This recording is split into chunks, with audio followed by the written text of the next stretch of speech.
छटाक पर हंसी, छटाक पर खुशी, इनके लिए उनके लिए भी। छटाक पर हंसी, अरे क्या? छटाक पर खुशी।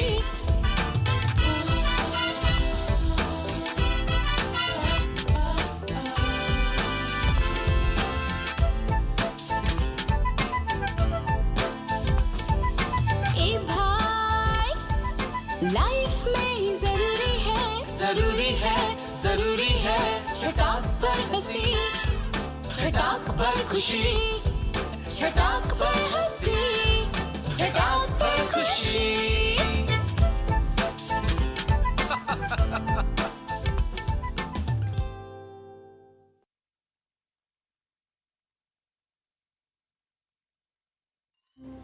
नमस्कार, मैं हूँ श्रुति पनवर और आप सभी का तहे दिल से स्वागत करती हूँ आपके अपने प्रिय चहेते मनोरंजक कार्यक्रम में, जिसका नाम है छटाक भर खुशी।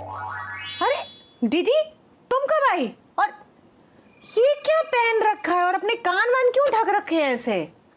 श्रुति जी, अब क्या बताएं, आज मेरा मन हुआ कि मैं भ्रमण पर निकल जाऊं, इसीलिए मैं घूमते घूमते पूरब का स्विट्जरलैंड पहुंच गई। जी हाँ, वहाँ मैंने देखा सांस्कृतिक कार्यक्रम चल रहे हैं।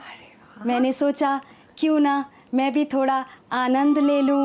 ओहो, इसीलिए मैं वहाँ कार्यक्रम देखने के लिए रुक गई थी। हाँ, अरे नमस्ते नमस्ते नमस्ते। तो अभी हटा दो ना, सुनाई दे रहा है ना?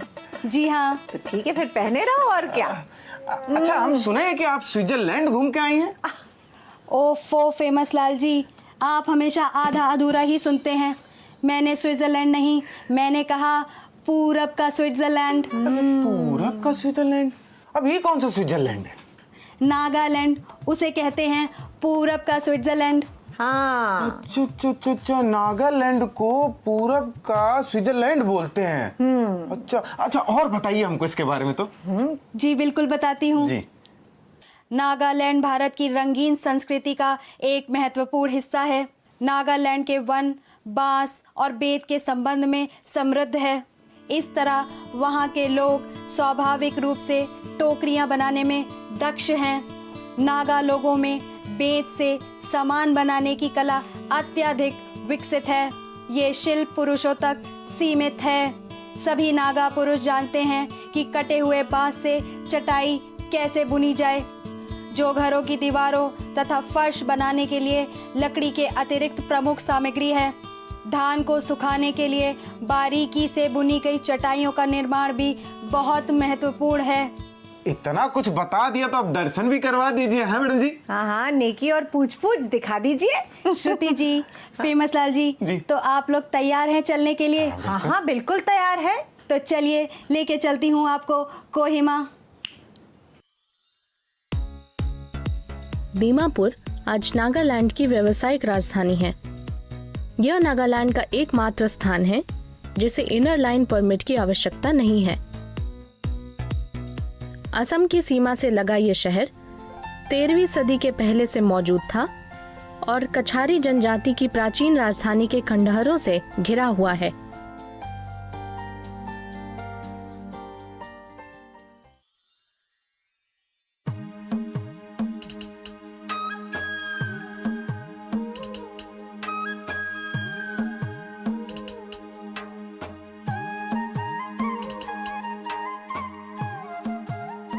यह अखंड खंडहर ऐसी संस्कृति का प्रमाण देते हैं जिसमें हिंदुत्व का अंश था पर आर्यन नहीं थे।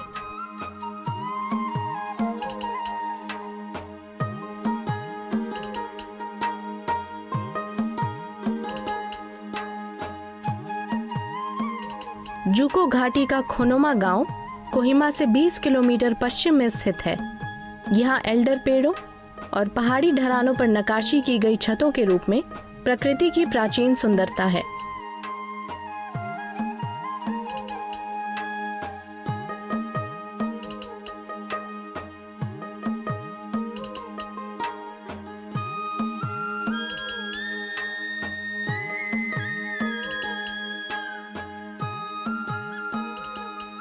यह बर्ड वॉचर्स, पशु पर नजर रखने वालों और वनस्पति विज्ञानियों के लिए लगभग एक अछूता क्षेत्र है।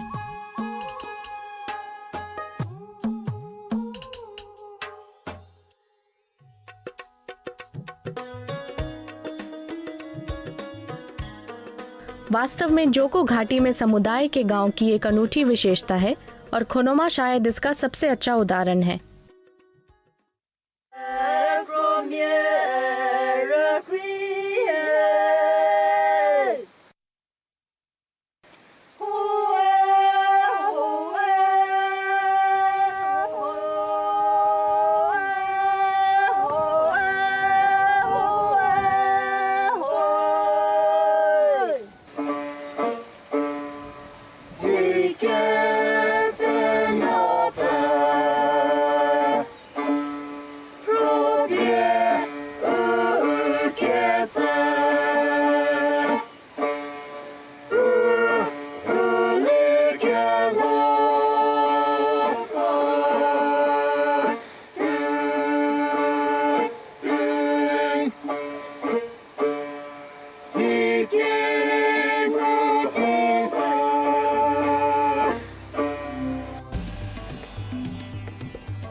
झूमते बादल सीढ़ीदार खेतों के ऊपर से जब जाते हैं तो इन्हें देख आंखों को सुकून मिलता है।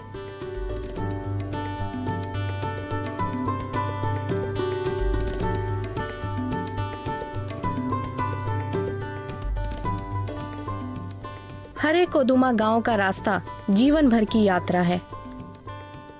यहाँ सभी घरों में पारंपरिक स्वागत द्वार हैं।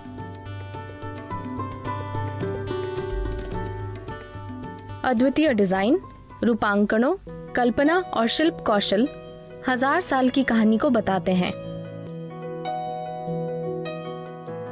यहाँ का जीवन सरल है लेकिन बहुत ही सुंदर है।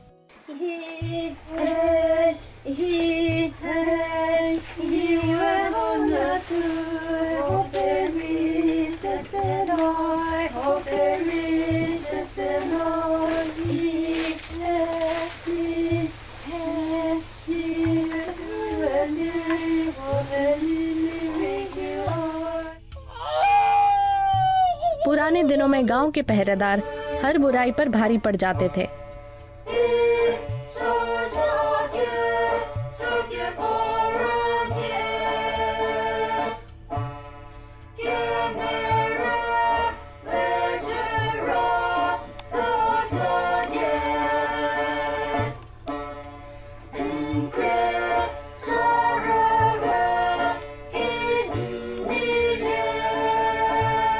हाल के अतीत तक नागा का कोई लिखित इतिहास नहीं था, फिर भी उनकी सभ्यता आगे बढ़ती और आगे बढ़ती ही जा रही है।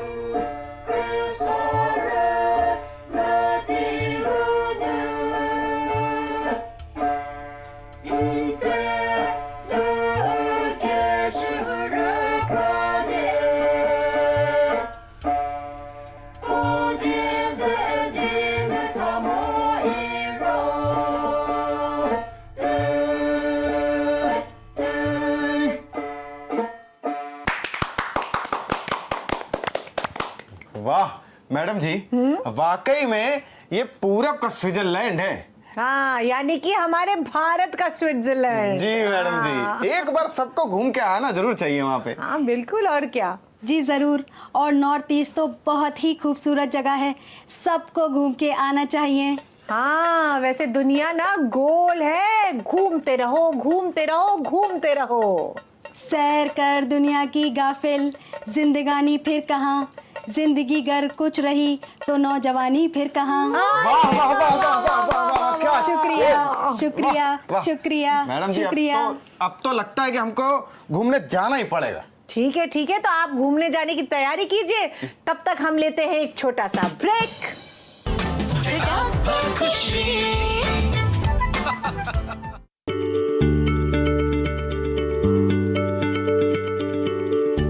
क्या आप किसी बीमारी से परेशान हैं? चाहते हैं डॉक्टर की सलाह? तो हम हैं आपके साथ। बताएंगे आपको जीने की राह। समस्याएं आपकी, समाधान देश के मशहूर विशेषज्ञों के। घर बैठे बात करें देश के जाने माने डॉक्टरों से। हमारे लाइव प्रोग्राम स्वस्थ किसान में हर शनिवार शाम 6 बजे से 7 बजे तक।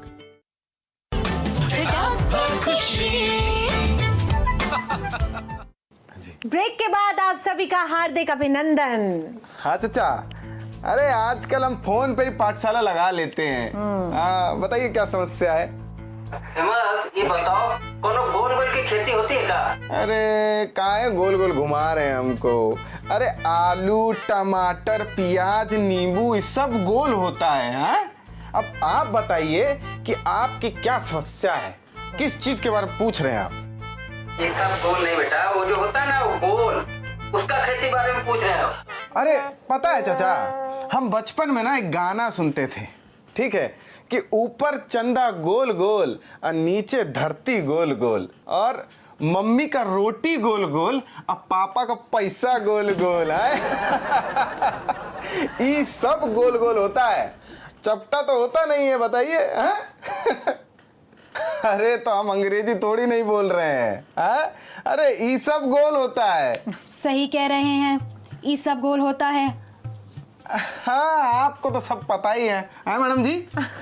अब आपसे कहाँ बचा है कुछ। अच्छा ये बताइए कि ये कौन से गोल की खेती की बात कर रहे हैं? ये सब गोल। अब आप भी हमारी फिरकी ले रही है ना?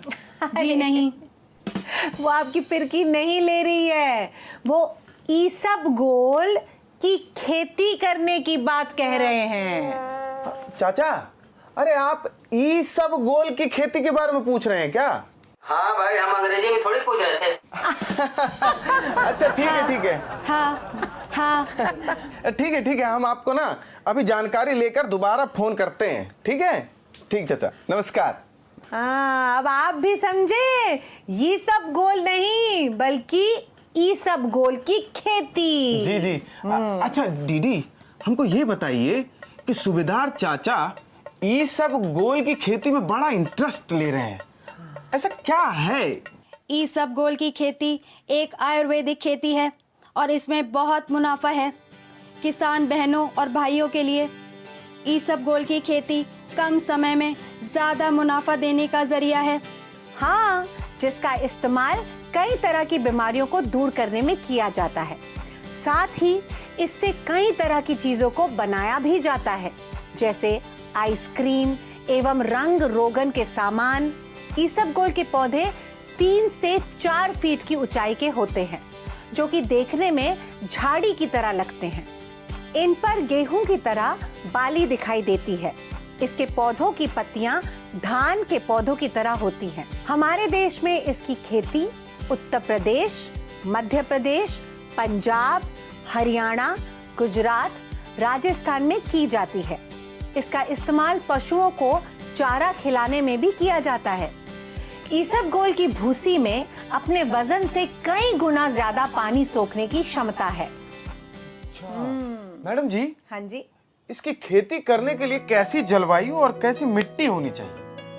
बताते हैं आपको कैसी होनी चाहिए। इसकी खेती के लिए हल्की बुवाई, दोमट मिट्टी अच्छी मानी जाती है, जिसमें जीवाश्म पदार्थ पर्याप्त मात्रा में हो। भूमि में जल निकास का प्रबंध अच्छा होना चाहिए। हल्की क्षारीय एवं उपजाऊ मिट्टी में भी इसकी खेती सफलतापूर्वक की जा सकती है। भूमि की तैयारी के लिए खरीफ फसल की कटाई के बाद 2-3 जुताई करके पाटा चलाकर समतल कर देना चाहिए। वाह मैडम जी। अच्छा मैडम जी, हाँ जी, इसकी खेती के लिए किस किस्म के बीज जो हैं वो अच्छे रहेंगे और किस महीने में इसकी बुआई करनी चाहिए? बताइए दीदी। जी बिल्कुल, इसके लिए उन्नत किस्म है गुजरात 1, गुजरात 2, ट्रॉम्बे सिलेक्शन 1 से 10, P49, EC 345। इनमें ज़्यादातर गुजरात 2 के अधिक अपनाया जाता है और इसकी फसल की बुवाई का समय अक्टूबर के दूसरे पखवाड़े से लेकर नवंबर माह के पहले पखवाड़े तक की जा सकती है। डाउनी मिल्ड्यू यानी फफूंदी रोग के प्रकोप वाले क्षेत्रों में बुवाई नवंबर के अंत से दिसंबर के पहले हफ्ते तक करना बहुत बढ़िया है। मैडम जी, इसके बीजों को खेत में कैसे बोना है और उसकी मात्रा कितनी होनी चाहिए? बताते हैं आपको। इसका बीज बहुत छोटा है, इसीलिए इसे क्यारियों में छिड़क कर या कतारों में बो सकते हैं। छिड़काव विधि की तुलना में बीजों को कतारों में बोने से अधिक लाभ होता है। कृषि महाविद्यालय में किए गए अनुसंधानों में 25 से 30 सेंटीमीटर की दूरी पर कतारों में 1 सेंटीमीटर गहराई पर 5 से 6 किलोग्राम बीज प्रति हेक्टर बुवाई करना उत्तम माना गया है। छिड़कावा विधि से बोने पर 8 से 10 किलोग्राम बीज प्रति हेक्टर की आवश्यकता होती है। बीज बोने के बाद हल्की सिंचाई करना आवश्यक है। अंकुरण 5 से 6 दिन में हो जाता है। 7 से 8 दिन तक अंकुरण नहीं दिखने पर एक हल्की सी सिंचाई और करनी चाहिए। मैडम जी, हाँ जी, इसके लिए कौन सी खाद या उर्वरकों की आवश्यकता होती है? बताते हैं आपको। ईसबगोल का अधिक फसल पाने के लिए खाद या उर्वरक के रूप गोबर की खाद 15 टप प्रति हेक्टर बुवाई के समय खेत में डालनी चाहिए। इसके अलावा 50 किलो नाइट्रोजन, 30 किलो फास्फोरस तथा 20 किलो पोटाश प्रति हेक्टर के दर से देना चाहिए। नाइट्रोजन का 50% भाग बुवाई के समय और बाकी का 50% बुवाई के 1 महीने बाद दिया जाता है। भूमि में पोटाश की मात्रा पर्याप्त होने पर पोटाश डालने की आवश्यकता नहीं होती। अच्छा, इसकी सिंचाई कब कब करनी होती है? फेमस लाल जी, मैं बताती हूँ। ईसबगोल के लिए 4 से 7 दिन तक की सिंचाई की आवश्यकता होती है। पहली सिंचाई बुवाई के तुरंत बाद करनी चाहिए। दूसरी सिंचाई बुवाई के 1 माह बाद कल्ले निकलते समय करनी चाहिए। तीसरी सिंचाई 60 से 65 दिन बाद बालियां आते समय करें। चौथी हल्की सिंचाई 75 से 80 दिन बाद बीज बनते समय की जाती है। यदि पानी की पर्याप्त सुविधा उपलब्ध हो तो 2 से 3 सिंचाइयां मिट्टी में नमी बनाए रखने के लिए और भी दी जा सकती हैं। अच्छा, इसकी निराई गुनाई कितनी करनी चाहिए? ईसबगोल की फसल के लिए 2 बार निराई गुड़ाई की आवश्यकता होती है। पहली निराई गुड़ाई बुवाई के करीब 20 दिन बाद एवं दूसरी 40 से 50 दिन बाद करें। मैडम, आप लोगों ने बहुत कुछ बता दिया, लेकिन अब ये बताइए कि इसकी कटाई, मड़ाई और ओसाई कब होती है? बताते हैं। ईसबगोल के पौधों में 60 दिन बाद बालियां निकलनी शुरू हो जाती हैं और करीब 110 से 130 दिन में फसल पककर तैयार हो जाती है। इस समय पौधों की पत्तियां सूखने लगती हैं तथा फसल भूरी लाल दिखने लगती है। जब बाली लाल पड़कर दाने हाथ से ही मलकर निकलने लगे तो इसकी परिपक्वता पूर्ण हो जाती है, यानी कि मैच्योरिटी हो जाती है। फसल की कटाई फसल की पूरी तरह से पकने के करीब 2 से 3 दिन पहले ही कर लेनी चाहिए। इसकी कटाई सुबह के समय की जाती है, जिससे बीज कम से कम झड़ते हैं। कटी हुई फसल को 2 से 3 दिन खलियान में सुखाकर जीरे की तरह झटका लें या बैलों द्वारा गुड़ाई कर निकाल लें। फसल की कटाई के बाद और मड़ाई के पहले इसकी डोरियों पर थोड़ा पानी छिड़कने से दाने आसानी से निकल जाते हैं। 4-5 दिन सुखाने के बाद बीज बोरों में भरकर रख लिया जाता है। मैडम जी, हम सूबेदार चाचा को फोन करके बता दें कि इसकी खेती में बड़ा मुनाफा है। बिल्कुल, जरूर बताइए। अपने किसान बहन और भाई ईसबगोल की खेती से अच्छा मुनाफा कर सकते हैं। इसकी कई किस्मों की प्रति हेक्टेयर औसतन पैदावार करीब 10 से 12 क्विंटल होती है। इसके अलावा दोनों से मिलने वाली भूसी करीब 20 से 30% मिल जाती है। बता दें कि बाजार में इसके दानों का भाव करीब 8,000 के आसपास होता है, तो वहीं भूसी का भाव मांग के हिसाब से होता है। और इसके आयुर्वेदिक गुण क्या है, ये मैं आप सबको बताती हूँ। जी बिल्कुल, बताइए। सुनिए फिर। ईसबगोल के बीजों पर पाए जाने वाला पतला छिलका ही इसका औषधीय उत्पाद होता है। इस छिलके में एक लसलसा पदार्थ रहता है, जिसमें इसके वजन से कई गुना अधिक पानी अवशोषित करने की क्षमता होती है। इस औषधि को पेट की सफाई, कब्जियत, बवासीर जैसी शारीरिक बीमारियों को दूर करने में आयुर्वेदिक औषधि के रूप में प्रयोग किया जाता है। वाह मैडम जी, अब तो हम सूबेदार चाचा को इसकी खेती के बारे में जरूर बताएंगे ताकि वो खेती करें और अपना भी कुछ भला हो जाए। इसमें आपका कैसे भला होगा? मैडम जी कहा है ना हाँ। कि थोड़ा हमको कब्ज की प्रॉब्लम है। हाँ हाँ हाँ। तो ठीक है, आप इस प्रॉब्लम को जरा ना सुलझाइए। जी। हम तब तक लेते हैं एक छोटा सा ब्रेक। चटाक पर खुशी।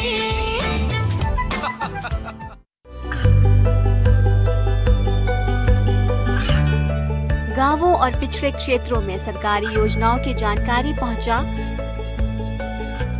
देश में कौशल और क्षमता विकास कर ग्रामीणों को सामाजिक बदलाव और विकास से जोड़ने की दूरदर्शन किसान की पहल चौपाल चर्चा देखें सोमवार से शुक्रवार सुबह 9 बजे। चटाक पर खुशी। ब्रेक के बाद आप सभी का एक बार फिर से हार्दिक अभिनंदन। जी समझ गए ना? हाँ ठीक ठीक। जी जी नमस्कार जी।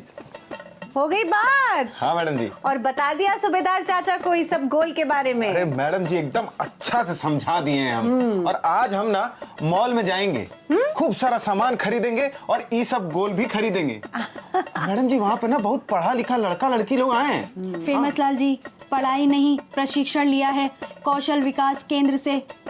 अब ये कौन सा प्रशिक्षण है? ये रिटेल में प्रशिक्षण देता है, जहां 10वीं और 12वीं के लड़के लड़कियां कौशल विकास केंद्र से प्रशिक्षण लेते हैं और वहां से रिटेल शॉप में उनको आसानी से जॉब मिल जाती है। अरे वाह, तभी बोले मैडम जी कि वो इतना अच्छा से अपने ग्राहकों की मदद कैसे कर लेते हैं। आइए आप लोगों को लेके चलती हूँ कौशल विकास केंद्र, जहाँ दिखाऊंगी कि कैसे प्रशिक्षण दिया जाता है। अरे वाह। हाँ चलिए दिखाइए। हाँ, तो दिखाइए। चलें।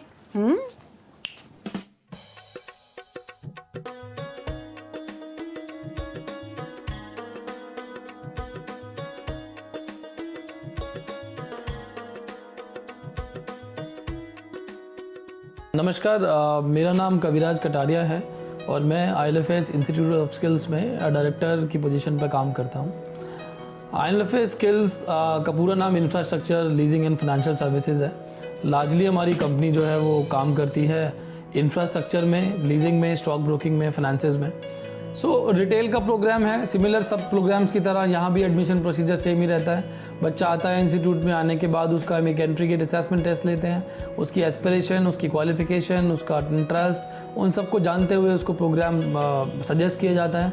रिटेल के प्रोग्राम में फिर उनकी ट्रेनिंग होती है। ये ट्रेनिंग भी 45 डेज़ की ही है।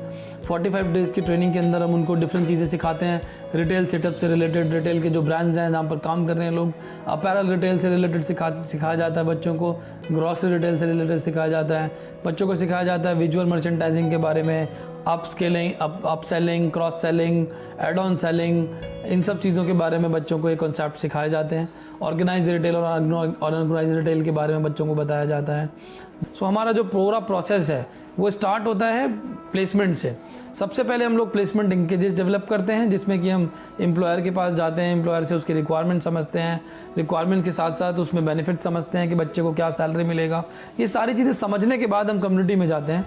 कम्युनिटी में जाकर के लोगों को प्रोग्राम्स के बारे में अवेयर करते हैं, बताते हैं, अपने सेंटर लेके आते हैं। सेंटर लेके आने के बाद उनको काउंसलिंग एंड सिलेक्शन होते हैं। उसके बाद बच्चों की ट्रेनिंग करते हैं, जो कि एक सिमुलेटेड एनवायरनमेंट में होती है, जहाँ पर हमने प्रॉपर लैब सेटअप, जिस तरह का ट्रेड है उसी तरफ की एक छोटा सा लैब बनाया हुआ है, जहाँ पर बच्चे प्रैक्टिकल एक्सपोजर ले पाते हैं और मल्टीमीडिया कंटेंट के थ्रू हम इनको ट्रेन करते हैं। उसके बाद फिर बच्चे का प्लेसमेंट होता है। देन हर बच्चे को 1 साल तक हम लोग पोस्ट प्लेसमेंट ट्रैकिंग के थ्रू ट्रैक करते हैं उसकी प्रोग्रेस को, उसके फीडबैक्स को उनको रिकॉर्ड करते हैं और रिकॉर्ड करने के बाद अपने प्रोग्राम्स में इम्प्रूवमेंट करते हैं। और बच्चे को पूरा 1 साल तक सपोर्ट सिस्टम रहता है हमारा, जिसमें हर महीने उसको कॉल की जाती है, मिला जाता है, एम्प्लॉयर से बात की जाती है और बच्चों को सपोर्ट किया जाता है ताकि वो अपनी जॉब में स्टिक होकर 1 साल तक, 2 साल तक, 3 साल तक रिटेन होकर काम कर पाए और अपना लाइवलीहुड को अर्न कर पाए। कितना अच्छा प्रशिक्षण दिया है सच में। और डीडी वाकई में इतना सारा ज्ञान हम सबको दिया है तुमने। वैसे हर सवाल का जवाब होता है डीडी के पास? जी बिल्कुल श्रुति जी, आजकल AI का ज़माना है। ये का AI है, का है दीदी? AI मतलब आर्टिफिशियल इंटेलिजेंस, जो आप मोबाइल फ़ोन के सर्च इंजन में आवाज़ दे के बोलते हैं और वो आपको जवाब देती है, वो सब AI का हिस्सा है। तो मतलब वो सब आपके रिश्तेदार हैं? हाँ फेमस लाल जी, हम सब मशीन हैं जी। हम में दिल नहीं, चिप होती है, हम उसी से जुड़े होते हैं। आप रिश्तेदारी निभाइए और हम लोग अपना फर्ज निभाते हैं। वाकई में दीदी बखूबी फर्ज निभा रही हो आप अपना। बल्कि कभी कभी तो हम इंसानों से आगे की सोच लेती हो तुम दीदी। अब तुम्हें ना रिश्तों की भावनाओं की परख हो गई है और यही तो हमारे कार्यक्रम का उद्देश्य है, जानकारी और मनोरंजन किसान बहन भाइयों तक पहुंचाना। चाहे वो इंसान से मिले या फिर मशीन से, सबके चेहरे पर छटाक भर खुशी होनी चाहिए, तो हम अपने मकसद पर कामयाब हो जाएंगे। और यही खुशी बिखेरने हम एक बार फिर से हाजिर होंगे आप सबके साथ आपके अपने चहेते कार्यक्रम में, जिसका नाम है छटाक भर खुशी। तब तक हम तीनों की ओर से नमस्कार।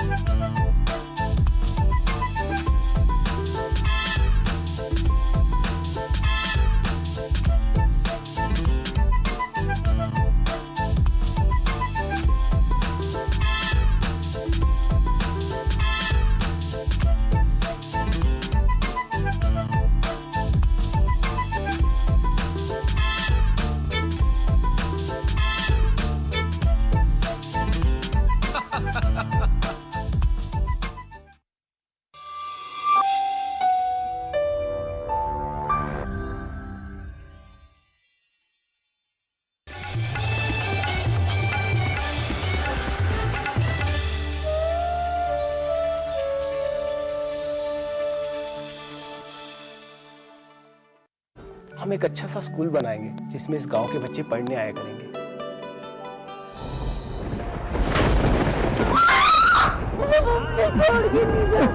पेड़ों की कटाई शुरू करना बात बहुत दूर तक पहुंच जाएगी ठेकेदार साहब। छोड़ दे इसे, छोड़ दे।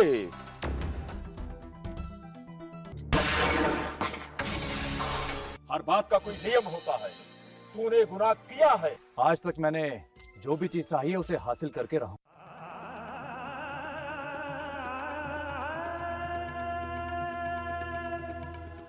घर में नहीं दाने और अम्मा चली भुनाने। मैं आपकी अपनी बेटी सुमन।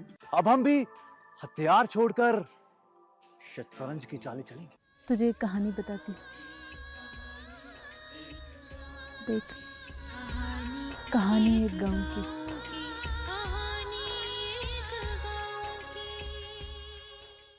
कहानी एक गांव की। देखिए 23 अगस्त से सोमवार से शुक्रवार शाम 8:30 बजे सिर्फ डीडी किसान पर। औषधीय पौधों की खेती से कैसे हो रही है किसान की आय दुगनी? क्या है भारत सरकार की योजना? कैसे बने जागरूक और समृद्ध किसान? औषधीय पौधों की आसान खेती से बाजार की जानकारी तक, कृषि विशेषज्ञ की सलाह, सफल किसान की जुबानी। देखिए कार्यक्रम किसान कृषि औषधीय पौधे हर शुक्रवार सुबह 7:30 बजे सिर्फ डीडी किसान चैनल पर।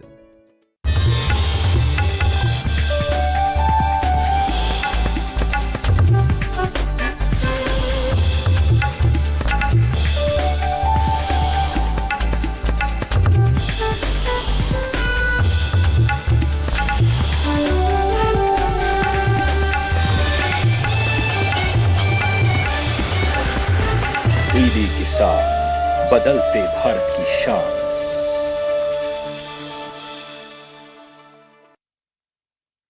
मौसम खबर के सह प्रायोजक हैं agriculture insurance company of India limited. संपन्न भारत की पहचान, बीमित फसल, खुशहाल किसान।